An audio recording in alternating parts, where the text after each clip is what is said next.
Salut les amis, moi je suis à la bibliothèque François Mitterrand. Là c'est deux des quatre tours. Alors je vais avancer un peu, je marche pas trop vite parce que je me suis aperçu que quand je marchais vite, ça bougeait beaucoup l'image, comme il n'y a pas de stabilisateur, comme sur les vraies caméras. Voilà, troisième tour là. Et la quatrième évidemment, puisqu'il y en a quatre. Alors il y a un truc qui est assez drôle, c'est qu'au milieu de, on va dire, du parvis de la bibliothèque François Mitterrand, il y a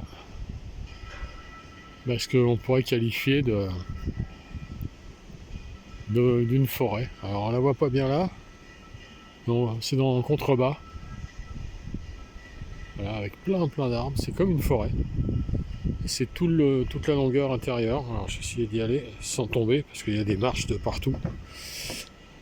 On voit pas grand chose, hein, parce que maintenant, je sais pas si vous voyez bien, mais c'est en dessous là. Voilà. Non, je pense que vous voyez pas bien. Alors l'intérêt aussi de cette vidéo, c'est de faire voir que ça arrête pas de construire dans ce quartier. Et là, je vous montre le parvis en bois. Et sur ce parvis, il y a une anecdote me concernant qui est assez drôle. À peu près à cet emplacement-là, il y a quelques années, je dirais une bonne quinzaine d'années, voire ouais, peut-être même plus que ça.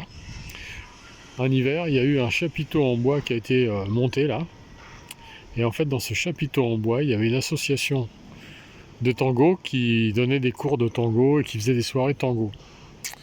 Voilà. Et un jour, la présidente de cette association de tango, parce que c'était une association, m'a demandé de venir avec un bombo leguero, et afin de faire une petite intervention pour montrer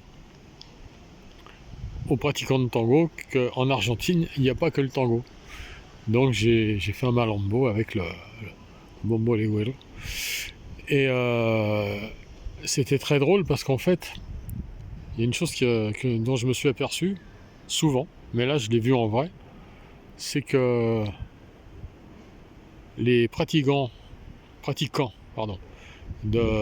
tango, non seulement ignorent le reste de ce qu'il y a en Argentine, c'est-à-dire le folklore, hein, tout simplement, premièrement, et deuxièmement, ça les intéresse pas du tout. C'est-à-dire que j'ai fait à peu près 5 minutes, on va dire, de démonstration de bombo en plusieurs fois, 2 fois je crois, je sais plus, parce que les gens s'en vont, reviennent, etc. Elle m'avait demandé de faire ça, voilà. Et ça intéressait pas du tout les gens. En fait, j'ai fait ça uniquement, voilà, je l'ai fait quoi. Bon. Et ça m'a fait comprendre que vraiment, les gens qui pratiquent le tango ne voient que par le tango, ce qui est bien triste, hein. En tout cas ici à Paris, parce que je pense qu'en Argentine, ou voire en Amérique latine au sens large, c'est pas comme ça, mais ici c'est comme ça. Enfin en tout cas pour ces gens-là, mais je l'avais déjà remarqué avec d'autres.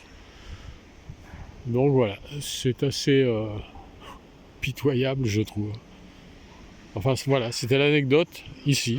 Donc là où je suis, il y avait un chapiteau en bois dans lequel je me suis produit avec un bombo leguero qui m'avait été offert par un grand percussionniste qui faisait partie de Los Calchaquis et également après du groupe Ayacucho et certainement d'autres groupes que je connais pas en Argentine. Et c'était Fernando Vildosola. Il m'avait offert ce bombo et donc j'avais pratiqué le bombo ici. C'est quand même incroyable. Voilà, donc c'était l'anecdote. Bon, sur ce, je continue mon parcours sous un beau soleil quand même, hein. Alors là, je suis dos au soleil parce que sinon, ça fait contre-jour, c'est pas génial. Donc voilà, la grande bibliothèque François Mitterrand de Paris, avec sa forêt au milieu qu'on voit plus trop bien parce qu'ils ont mis des grillages de partout. Et en plus, là, bon, il n'y a pas trop. Là, c'est le printemps qui commence juste, hein, on est le 9 mars, donc bon, il n'y a pas trop de feuilles et il y a plein de travaux de partout. Voilà.